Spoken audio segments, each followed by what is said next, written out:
Hey everybody, Jen here of Gen X Website Design and Strategy. You may have heard me say this in the past. If you're trying to drive traffic to your website by obsessively posting to social media and you're not getting the results that you want, but you just keep on doing it and expecting a different result, this is what is called insanity. If you want more website traffic, then blog. Seriously, that's the answer. But this video isn't a lecture about why you should be blogging, because if you landed here, chances are you are blogging or you are at least thinking about it. Awesome. Here's a little tip for you. And I bring it up because I came across this again recently. And I was like, whoa, dude, why the heck do you have 7 different blogs on your website? I had to help a client wrap his own head around all of the different blogs he had on his website.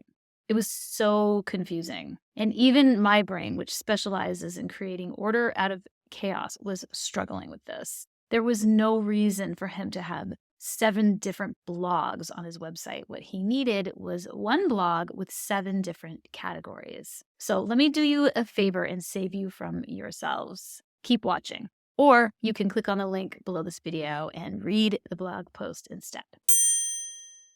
For those of you who are brand new to blogging, congratulations. Having a blog on your website is the single best way to improve SEO and drive traffic, the right traffic, to your website. As you take this plunge, you may find yourself going down the rabbit hole, as I did. For those of you who don't know, I got my start in Squarespace because I had a blog. I had a women's cycling blog. You'll get deeper and deeper into the heart of your subject matter, and you'll figure out that you're going to have to organize your blog posts. What I've noticed in my experience is that new bloggers often organize their blogs by creating multiple blogs, each one representing a different category or topic. Because in your highly evolved brains, this makes sense. And on the surface, it actually does make sense, but in reality, it should usually be avoided. Most of the time, the right way to organize your blog is to create one single blog and organize it by category, not to create separate blogs for each category. If you've been blogging for a while and you're thinking, Jen, I've already done this. I've already created multiple blogs instead of categories, and going back and changing everything is a huge undertaking. To be honest, if this is the case, you will have to weigh your options and determine if it's worth your time, because there is a lot involved in making this correction. It would mean moving blog posts from one blog to another, which is quite easy to do, but then redirecting from the posts in the old blog to the posts in the new blog using URL mapping. If you have 10 to 20 posts, it's kind of a pain, but it's manageable. If you have 100 posts or more, now we're talking about a big investment of your time. But if it will save you time and a headache in the long run, you can always just peck away at this until it's complete, or get someone to do it for you. It's a judgment call on your part. If you're thinking, Jen, you don't get it, I cover way too many topics to narrow this down into a few categories, then you are probably blogging about too many different things. You cannot blog about anything and everything that your ideal client is interested in. You should only be blogging about topics that highlight you as an authority in what you do. So for example, if my clientele are midlifers, should I write a blog post about aging? Or the music of the 80s, although I'd really love to do that. Or how to care for aging parents. My ideal client may be interested in all of those topics, but they don't demonstrate my abilities with Squarespace, website strategy, or online tech. So as a rule, if it doesn't relate to your products or services, you shouldn't be blogging about it. Your topics are your categories. Before you even get started, decide what you are going to blog about. It should align with your brand message and convey you as an authority in your field. Your topics should be relevant to your business and provide a great deal of value to your ideal client and website visitors. When deciding which topics you'll discuss in your blog, they should directly correlate with the services you provide. Try to limit your topics to a maximum of 3. And when you are describing your blog in your SEO settings, define it.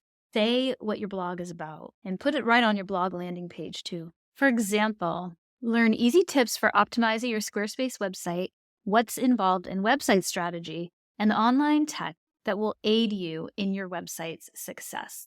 My blog covers 3 topics: Squarespace, website strategy, and online tech. These are also my categories, and they are listed on my blog landing page to make it easy for my visitors to browse by topic. You will notice that I have broken out a fourth category, blogging. I chose to do this because I found that I was writing a lot of blog posts about blogging in particular.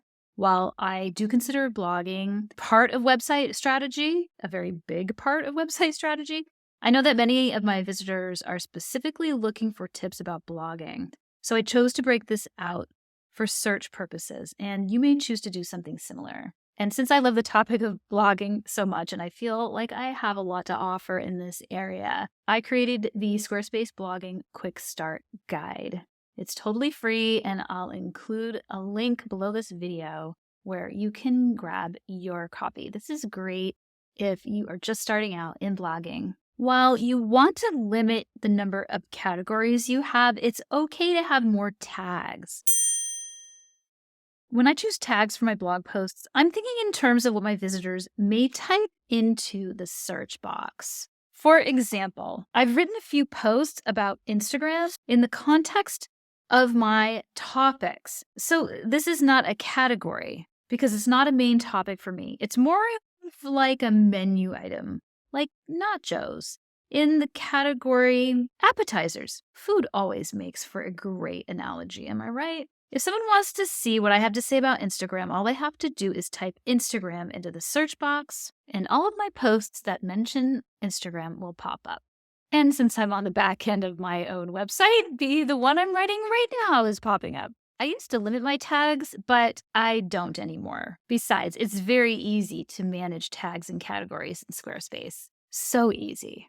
Just go to the blog settings and select Advanced, and here are your categories and tags. Here you can delete them or edit them. And if you edit it here, just remember that when you change it here, you change it everywhere it appears on your website.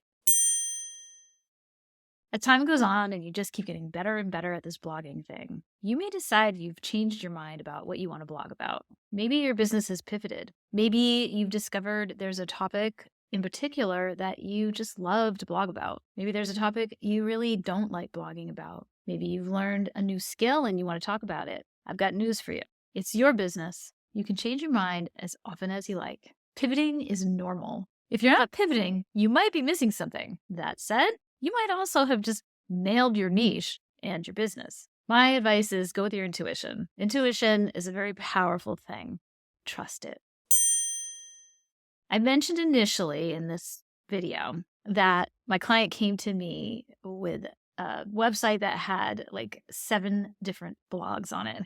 And this is more than what I recommended to you for topics or categories for your own blog. The 7 blogs that my client had represented 7 different regions in the United States for cross-country skiing. In his case, 7 categories makes perfect sense. His website visitors are cross-country skiers who want to learn more about ski resorts across the United States. So it makes perfect sense that he would organize these by regions. And you may have a similar situation. And if you do, then go with it. Remember, your blog must highlight you as the expert or go-to person, and it must provide a lot of value to your ideal client or website visitors. Okay, I hope this was helpful, and if it was, please give it a like. Consider subscribing to my channel. Maybe share this with someone who you think could use some help with this.